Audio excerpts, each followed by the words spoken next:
You're still here? You reek of old age. Go home already." This harsh outburst came from our oldest son's wife during their housewarming party. My husband and I had come to celebrate our son's new home and were shocked by her audacity. Our son stood up, probably trying to calm his wife down, but beside me, my husband quietly muttered, "Shall we bring this house down?" At his words, our daughter-in-law's arrogant smile turned into a surprised gasp. Little did she know at the time that it wasn't just the house that was at stake, but her entire life as well. My name is Jacqueline Green. I'm 64 years old. I married my husband Sam and moved into his family home, where we lived a contented life. We were blessed with 2 sons, Robert and Ted, both of whom have grown up, have families of their own, and are doing well. As for Sam and me, all we want is to live out our remaining years in peace and happiness. However, there's one little thing that bothers us. It's our oldest son's wife, Alice. From the moment I first met her, I didn't have a good impression. Alice was 24 when she first came over to introduce herself before marrying our son. Although she greeted us at the door with a hello, there was no smile on her face. "Let me see, you're Alice, right?" Since she hadn't introduced herself, I asked my son just to be sure. At my question, Alice scowled. "What, does Robert have other women?" Both Robert and I were taken aback. "What are you talking about?" "Of course not," Robert hastily reassured her. "Well then, why did you need to confirm my name?" Alice started to argue right there on the doorstep. "I'm sorry, I shouldn't have said that." I nervously tried to calm the situation. Even though she was young, I couldn't help but think she lacked common sense, but hoped that time in marriage would improve things. That's what I thought at the time. Both families met, and everything proceeded smoothly. Alice's parents seemed like very nice people. They run a small electrical shop together, and they gave off a good vibe. I thought positively that Alice's initial behavior was perhaps due to her love for Robert. After their wedding, the couple moved to an apartment nearby. A few years later, our younger son Ted also decided to get married. It was a bit of a shotgun wedding. Ted was still in college, and his bride-to-be, Megan, was 20 and working from home after finishing high school. Honestly, we were worried. We had no idea what kind of girl was going to come into our lives, but when we first met Megan, she came with a gift and introduced herself politely at the door. I was surprised. Although we had thought that Alice's behavior was due to her youth, Megan, who was even younger, was very polite and respectful. There were some concerns about how their relationship began, but Megan seemed like a wonderful and kind girl. In the time leading up to their wedding, Megan visited us many times. She always offered to help out around the house. Of course, we couldn't let her do that, but we were incredibly touched by her thoughtfulness. The second son's wife's family owned a small construction company. Ted, who was still in college, decided to drop out and start working there. Then a beautiful baby girl was born to the couple. When the baby turned 6 months old, they decided to hold a belated wedding ceremony. Of course, the eldest son and his wife attended the ceremony. However, Alice looked sullen the whole time. Despite being a part of the family, she was constantly on her phone, never leaving her seat. Both my husband and I wanted to talk to her, but we could tell she gave off a vibe that said, "Don't talk to me." The wedding ceremony went smoothly, but the problem arose after that. Since they had a small baby, they decided not to have an after-party, so we suggested, why not have a small after-party at our house? Ted and Megan were thrilled. We prepared snacks and appetizers, and Robert and Alice joined us at our house. However, a commotion ensued. That was a lovely wedding. "Megan looked beautiful," said the eldest son. Of course, those kind words made the atmosphere pleasant, but it was the eldest son's wife who completely shattered the calm. "What are you saying? Who are you calling beautiful? Are you cheating on me?" She angrily confronted her husband. Everyone was stunned by her overreaction, but I quickly snapped out of it and tried to calm her down. "Alice, calm down. Robert didn't mean it that way." But it seemed like that was a mistake. Now I became the target of her anger. Alice glared at me and shouted, "How did you raise him to be such a cheater? Isn't it your fault for raising him this way?" Then she lunged at me. "Alice, calm down. Alice, please stop. Enough is enough." The children and my husband stepped in to restrain Alice. I immediately told Megan to take the baby somewhere safe and asked her to leave the room. Looking at Alice, who was panting heavily from her outburst, I was sure she must dislike all of us. No, everyone involved with Robert. She sees only Robert. For better or worse, we decided it would be better for Robert's sake to distance ourselves from them, and so we have kept a minimal relationship with them up to now. After the incident, I told Robert, "Don't you think it might be better to divorce?" To which she replied, "I have thought about that too," but when I mentioned it, Alice apologized in tears. After receiving words of apology from her, both my husband and I decided to leave the matter to the two of them.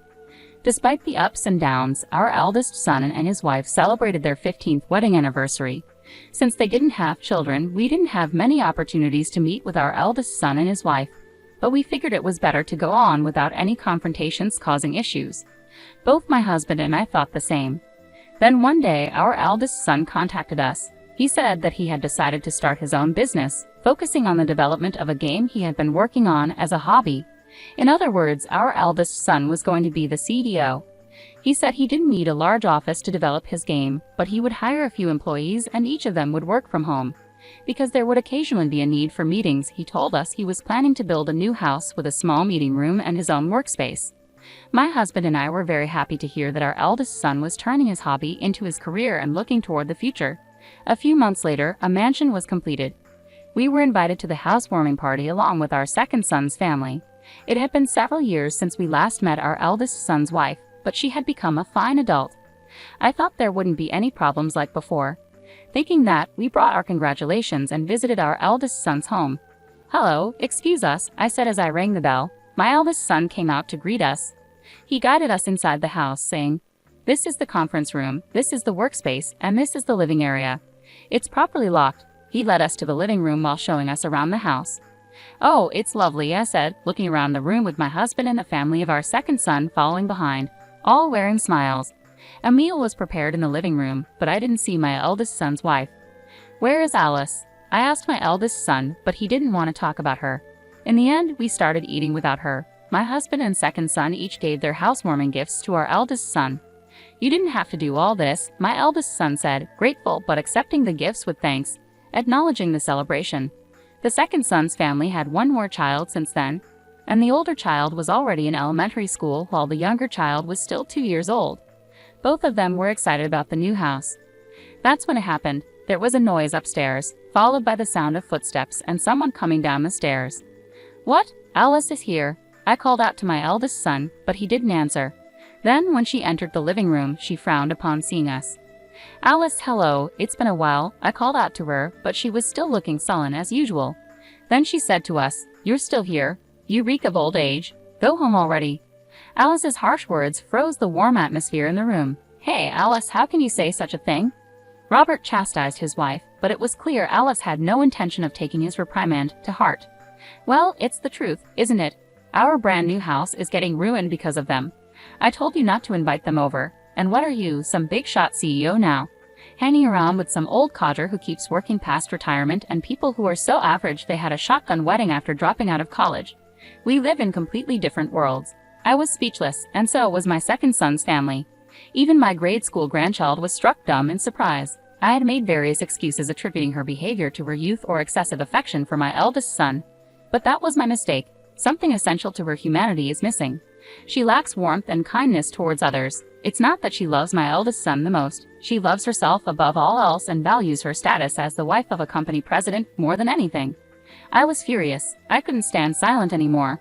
As I was about to retort, my husband, who had been listening to the argument between my eldest son and his wife, let out a sigh. Usually calm and gentle, he said, "Maybe we should just tear this house down." At my husband's words, my eldest son, second son's family, and I involuntarily looked at him. Nobody could believe that such words had come out of his mouth. Only my eldest son's wife let out a surprised gasp. "What? Do you even understand what you're saying?" Alice asked. "Of course I do," my husband replied. "A house designed by me and built by Ted might be better off not existing." Alice was stunned at my husband's words. "I'm sure you, as the president's wife, wouldn't be satisfied with such a house designed by an old man and built by someone beneath ordinary. Our worlds are different. You should just move out." My husband's calm tone was ironically scary. Knowing this, none of us could interrupt the conversation between him and Alice. "What do you mean?" Alice started to tremble at his words and she glared at my eldest son. Noticing her gaze, my eldest son sighed and said to Alice, "It means exactly what he says. This house was designed by my father, a top architect, and the contractor is Megan's family's firm, with the foreman being Ted. I may hold the title and be a president, but I neither have substantial wealth nor reputation yet. Thanks to my family, I could own such a wonderful house rather among us. I know we are the most ordinary or even beneath ordinary." Alice turned pale at my eldest son's words. She must not have known, but even if she didn't know, didn't she ever wonder? There's no way our eldest son's income and savings alone could have built such an impressive house. My husband didn't even charge for the design work, and there's hardly any profit for our second son's in-laws who run a construction company. I can't thank enough to our second son's in-laws who helped us simply because we're family. Yet our eldest son's wife has the audacity to act pompous just because of her husband's status. Who does she think she is, saying that we're less than average? Alice repeated his words as if she couldn't believe them. You could see the despair on her face. Indeed, my husband still works for a company even after his retirement, but that's because the company asked him to stay on as a top-tier architect. Our second son is being groomed as the next boss at his wife's family business. He gets good treatment not just from his coworkers but also from the business partners that his wife's family has had relationships with for years. And even though he's not yet the president, he's working hard for the company. Yet in this group, Alice is at the bottom of the barrel. Our eldest son laughed, looking at his wife, whose face had turned blue as if she was about to cry at any moment. Our second son also started laughing involuntarily, but the atmosphere was anything but pleasant.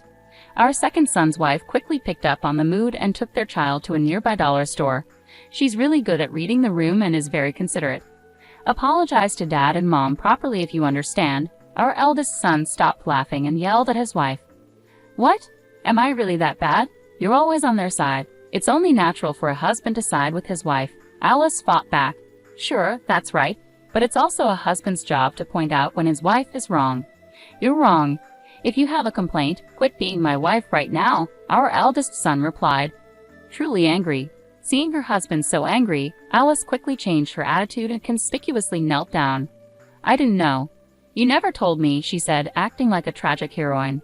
Then, as if intoxicated by her own performance, she turned to my husband and me and began to apologize. I'm really sorry for the rude things I've said. We watched her act with a blank expression, not feeling a shred of sympathy. Her overly dramatic apology didn't touch our hearts at all, and it was too late to apologize anyway. We had no intention of accepting her superficial apology, just like last time.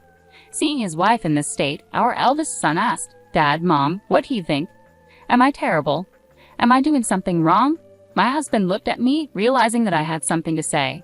I couldn't forgive her for her previous remarks, no matter what. No, Robert, I think you're right. If a wife disrespects her family, it's a husband's duty to correct her. I will reflect and change my attitude. Alice continued her melodramatic act.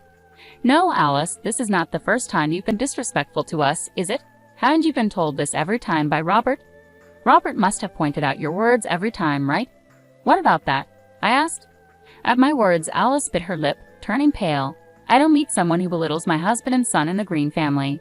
It would be better for both of us to cut ties, I said. Jacqueline, she cried out in a desperate voice. In our 15 years of marriage, it was the first time she called my name. We live in different worlds. I threw her words back at her.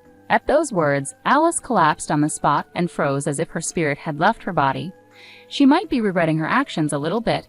Being told that we live in different worlds must have been a significant blow to Alice, even though they were her own words. Although I thought that, my second son said, Mom, you were really cool.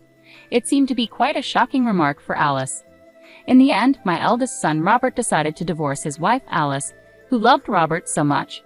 When Robert proposed, if you want to stay with me, Alice, you need to start working and contribute to the mortgage for this house we got at a reduced rate, Alice turned bright red with anger. At the time of their marriage, Robert had told her, I want my wife to be a homemaker.